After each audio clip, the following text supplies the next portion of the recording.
Now, I'm going to tell you one other story that puts this in focus because it happened on a hill. Happened here last summer. Jim Hilliard's already said what I would say about Lauren Young, so just in your mind, ditto that. I love him very dearly. And that's mutual. He loves me very dearly. We've been deep and warm friends, and we share stories with each other. I think Lauren is the supreme storyteller. I just sit there pounding pulse and my heart throbs. Last night, I don't know about you, but I was sitting there wiping them off when we got through, man. I do it every time. He can get up here and read the orders of the day, and I just say, wasn't that beautiful?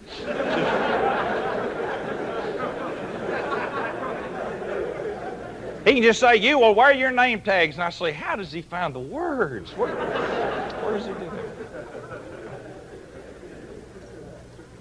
Well, we were sitting over here in front of the fireplace in Lee Hall. It was one of those beautiful nights last summer when it was kind of crisp. It was sweater weather and long pants weather. And we were just sitting up here enjoying the cool company as we do so often late at night after y'all have to go to bed. And there in front of the fireplace, everybody had kind of dwindled off. And Lauren and I somehow managed to get our rockers close to each other after midnight. We were sitting there in unison, just rocking. And he said, hey, Grady, I got to tell you a story the other day. See if you think there's anything in it. For him to ask me if there's anything in the story is a thrill. And he told me about being over at Duke University last spring. And he was in the dormitory, visiting there for some reason to speak on the campus, and they'd got him in a guest room up on the 3rd floor. Duke University was built back when they thought universities ought to be like cathedrals. And so they got big, tall, skinny windows and Gothic architecture. It's just gorgeous. But these windows in the dorm about that wide. You got to turn sideways to look out of them, you know. Tall, thin windows. Got a little laboratory here up in the John. They got the windows up on either side to let April in. And so he's standing there, you know, kind of towel around him, looking into the mirror, shaving.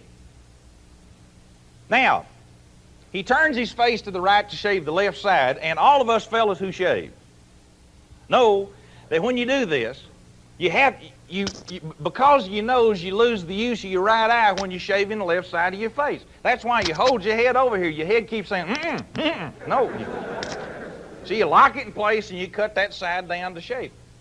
He kicked his face over, wrenched off, and started on his face, and his eye is attracted out the open window to some motion. So he looks and refocuses. There in the distance, he sees in the top of a 2.5 floor oak a squirrel up in the little teeny branches doing his morning thing.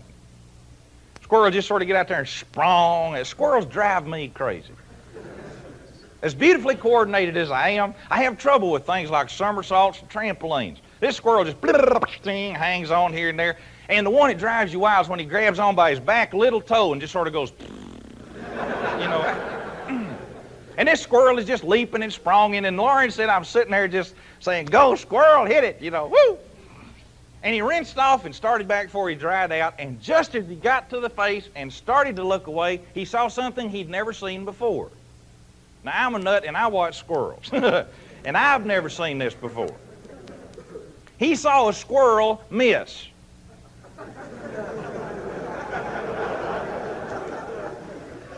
How many of you ever saw a squirrel miss? Shut up. In this size group, somebody's always seen a squirrel miss. I don't know why that is. He said this squirrel leaped out, and you couldn't criticize his grip. I mean, there's no, if you'd been sitting there with a scorecard checking grips, you'd have said, that's an A grip. Good. Super grip. Go squirrel! And he leaped out and he sprung, hung on, you know, muscles flexed just right the way he'd been coached by the chief squirrel how to grip. It was the leaf that turned loose. You cannot be blamed when the barbell breaks, right? I mean, so what?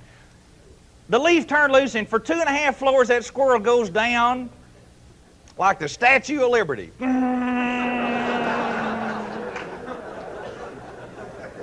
And just drives his ankles right up in his hip sockets, you know. Schwonks into the ground and then boom, lies there. I don't blame him. And the squirrel's lying out there on his side just like you hit him with hairspray, man. He just, there he lieth. Behold. And Lauren, if you know Lauren very well, you know that he'd be concerned about a wounded squirrel. You know. He don't care about people, but he hurts for wounded squirrels. And Lauren said, I was looking out the window and I'm thinking to myself, everything in me is saying, And he said, I looked and I watched and I'm sort of saying in my deepest heart, come on, squirrel, you can do it. Come on. Here, squirrel, up, up. And the squirrel just... And he said, finally, I decided I ought to try to run down and help him. Maybe a passing cat would get him, or a passing student would go and get him. And so he said, I grabbed from a terry cloth robe. Wouldn't do to go out looking like that and say you was tending to a wounded squirrel. I mean, who's going to believe that? So he wraps his robe, slams his feet in his wooden-soled shower shoes, and starts out the door in a mad dash and halts in mid-dash. Because just as he tore out the door, he looked down and he saw the squirrel's tail go. Trrr. So he said, I just paused. And I said, go. Squirrel go trrr, again. So Lauren said, I leaned out the window and I'm looking at him. Come on. Squirrel flinched one shoulder, And then he rolled his neck.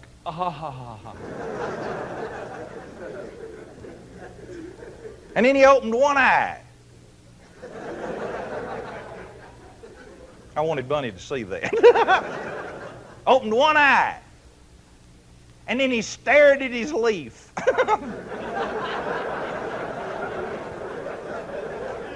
And then he looks up at that tree.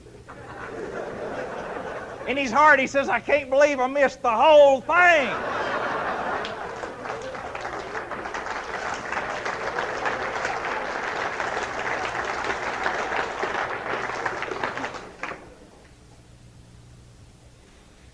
And then he said the squirrel rolled over on his all fours, weaved and staggered around for a moment, just like he'd been hit by a blindside oak block, And he kept saying in his deepest heart, now, tree, if you'll stand still, I can get back to you. And he began a little wobbledy serpentine path, and he starts toward the tree. And he gets to the base of it and takes a deep breath. And then he rams those cleats home like a telephone pole climber. You just stand still, oak, here I come. Hind feet, and up the tree. You kick a mic, it'll talk back to you. Sorry about that.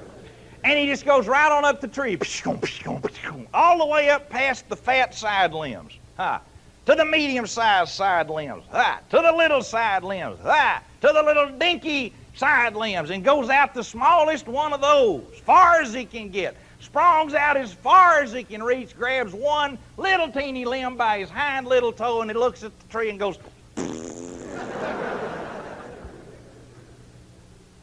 And Lauren said, I stood there and I looked at that squirrel. He didn't tell it quite like this.